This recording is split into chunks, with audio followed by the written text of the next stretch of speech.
Hello friends, Radhe Radhe. कैसे हैं आप सभी? आशा है आप सभी बढ़िया होंगे। तो आप सभी का एक बार फिर से स्वागत है मेरी न्यू ब्लॉग वीडियो में। तो जी मॉर्निंग का टाइम है और सुबह के टाइम काफ़ी ज़्यादा धुंध थी, लेकिन अब सूर्य देवता ने दर्शन दे दिए हैं और एकदम चिलचिलाती धूप जो है वो निकल आई है।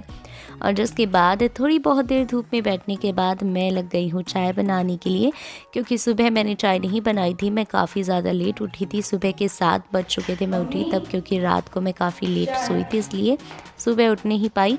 और पापा चले गए थे काम पे, तो मम्मी ने बना दी थी पापा के लिए चाय, लेकिन फिर बाद में मैंने बनाई सबके लिए चाय, क्योंकि हम भी पी रहे थे तो मम्मी को भी मैंने फिर से चाय दे दी थी। और वैसे तो हमारे घर में सिर्फ मम्मी और पापा ही चाय पीते हैं और कोई भी चाय नहीं पीता है, लेकिन अभी थोड़ी ठंडी है, सर्दियां हैं और मुझे भी जुकाम लग गई थी और इनको भी, इसलिए तो मैंने फिर से मेरे लिए चाय बनाई थी। इनको मैंने दूध गर्म कर दिया था, तो इसलिए मैंने मम्मी के लिए भी बना ली थी। फिर चाय वगैरह पीने के बाद हम छत पे आ गए थे और यहाँ पर मैं सब्जी बनाने की तैयारी कर रही थी। तो यहाँ पर जो शैलजा है वो काफ़ी ज़्यादा रो रही थी, क्योंकि इसके कान में दर्द हो रहा था। ये पूरी रात सोई नहीं है और सुबह के टाइम भी थोड़ी बहुत देर सोई थी, 1 घंटे भर के लिए, और फिर उठकर फिर से रोने लग गई थी। इसकी पूरी रात कान में दर्द रहा। और अब सब्ज़ी वगैरह काटने के बाद मैं लग गई हूँ खाना बनाने की तैयारी में। तो आज मैं बनाने वाली हूँ मेथी के पराठे। तो मेथी को मैंने काट लिया था और जब मैं इसको धोने लगी तो पानी बहुत ज़्यादा ठंडा था, क्योंकि अब सर्दियों के टाइम में टंकी का जो पानी है वो बहुत ज़्यादा ठंडा हो जाता है और सुबह के टाइम तो बहुत ही ज़्यादा ठंडा होता है, हाथ भी नहीं दिया जाता है ठंडे पानी में। तो मैं यहाँ पर काफ़ी देर तक हाथों को मसलती रही, लेकिन फिर भी हाथों में झंझनाहट होती रही। फिर मैंने फटाफट आटा छाना और इसमें मेथी जो थी वो डालकर, नमक डालकर इसको मैंने गूँथ लिया। और फिर सब्जी जो है वो हस्बैंड बना रहे हैं, क्योंकि आज मैं थोड़ा लेट हो चुकी हूँ, तो मैंने हस्बैंड को बोल दिया था कि सब्जी बना दो फटाक से। तो जब तक इन्होंने सब्जी छोकी तब तक मैंने भी रोटियां बना ली थी। तो फिर फटाफट रोटी और सब्जियों का जो काम था वो तो मेरा निपट गया था और इसके बाद सबका टिफ़िन वगैरह पैक कर दिया था मैंने। और फिर उसके बाद मैं बाहर झाड़ू लगाने लग गई थी छत पे, क्योंकि यहाँ पर जो भट्टी जलाते हैं पानी गर्म करने के लिए, उसकी जो राख है वो काफ़ी ज़्यादा फैल जाती है और इसकी वजह से ना टाइल भी पूरी काली काली पड़ जाती है। तो इस वजह से काफ़ी ज़्यादा कचरा हो जाता है। सर्दियों में यहाँ पर काफ़ी ज़्यादा कचरा दिखेगा आपको, और गर्मियों में जो है वो छत एकदम क्लीन रहती है, एकदम साफ़ रहती है, लेकिन गर्मियों में काफ़ी ज़्यादा कचरा रहता है। तो यहाँ पर मैंने फटाफट झाड़ू निकाल दी और उसके बाद मैं किचन को साफ़ करने के लिए लग गई थी, क्योंकि खाना बनाने के बाद सीधा मैं बाहर झाड़ू निकालने लग गई थी, क्योंकि काफ़ी ज़्यादा जो राख थी वो उड़ रही थी और काफ़ी ज़्यादा दूर तक फैल रही थी। तो मैंने सोचा कि पहले वो साफ़ कर देती हूँ, उसके बाद मैं किचन को साफ़ कर दूँगी। और इसके बाद मैं यहाँ पर किचन को साफ़ कर रही हूँ, तो मैंने अच्छे से पहले तो किचन को साफ़ कर दिया। तो किचन का सारा काम निपटाने के बाद अब मैं लग गई हूँ झाड़ू निकालने के लिए, क्योंकि आज है ना काफ़ी ज़्यादा लेट हो गई थी, तो मैंने कुछ भी काम नहीं किया था। तो झाड़ू भी मैं अब निकाल रही हूँ। और ये देखो मेरे कमरे में मैंने ये बना कर लगा रखा है। ये मैंने बनाया था आइस स्टिक से। लगता नहीं है बिल्कुल भी कि ये घर पे बनाया हुआ है, ऐसा लगता है कि मार्केट से लाया हुआ है। और आइस स्टिक से मैंने चिपका चिपका कर बनाया था। इसके ऊपर मैंने कलर किया था और बीच में मिरर लगाए थे। ये मिरर आए थे 1 रुपये का एक। ऐसे करते हुए इसको आइस स्टिक से बनाकर बहुत सुंदर लगता है ये मेरे को। तो मैंने कंप्यूटर टेबल के पीछे इसको लगा रखा है। और इधर ये हमने लकड़ी का जो स्टैंड है वो बना रखा है। आजकल ये काफ़ी ज़्यादा चल रहे हैं और काफ़ी अच्छे भी लगते हैं। तो जब हमारे गेट लगवाए थे तब ये बचा था लकड़ी का टुकड़ा, तो उससे हमने ये बनाया था। और जब हमने ये बनाया था, मैंने और हस्बैंड ने मिलकर बनाया था घर पे, तो मेरे भैया आए थे घर से, तो वो काफ़ी ज़्यादा इसको देखकर हंस रहा था कि ये क्या बना दिया, क्योंकि इस पर ना तब प्लाई वगैरह नहीं लगा रखी थी, तो इतना कुछ खास नहीं लग रहा था। लेकिन जब इसके ऊपर प्लाई वगैरह चिपकाई और अच्छे से इस पर फिनिशिंग आई ना, तो ये काफ़ी ज़्यादा अच्छा लग रहा था। और ये एक वो लड़ी थी जो हमने ऊपर वाली जो छत थी उस पे लगा रखी थी। तो नीचे वाली जो लड़ियाँ थी वो तो हमने उतार ली थी, लेकिन ये छत पे थी, इसलिए वहाँ पर कोई ऊपर चढ़ा नहीं और इसको उतारी नहीं थी। तो मैंने हस्बैंड को 2-3 बार पहले भी बोला था, लेकिन उन्होंने पहले छत पे जाकर उतारा नहीं।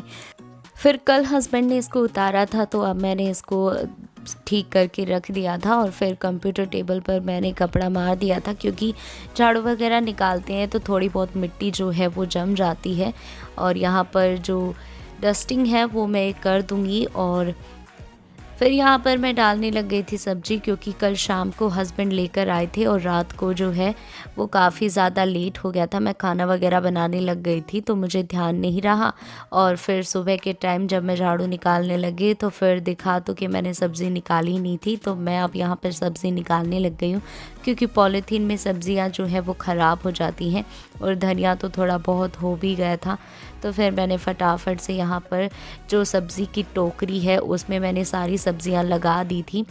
और फिर झाड़ू वगैरह तो मैंने यहाँ पर लगा दिया और अब पंखा चला दिया है, क्योंकि पोंछा लगाने के बाद पंखा चला देते हैं तो थोड़ा जल्दी सूख जाता है।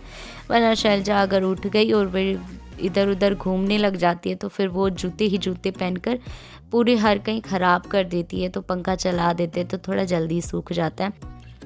तो अब मैंने यहाँ पर तो झाड़ू पोछा कर दिया था और अब मैं नीचे वाले कमरों में भी झाड़ू पोछा फटाक से कर देती हूँ। उसके बाद मैंने यहाँ पर मेन गेट के पास भी धो दिया था, क्योंकि यहाँ पर काफ़ी ज़्यादा मिट्टी हो जाती है, क्योंकि बाहर से आते हैं तो चप्पलों के से लग के और मिट्टी काफ़ी ज़्यादा आ जाती है। तो सबसे ज़्यादा मिट्टी यहीं पर होती है।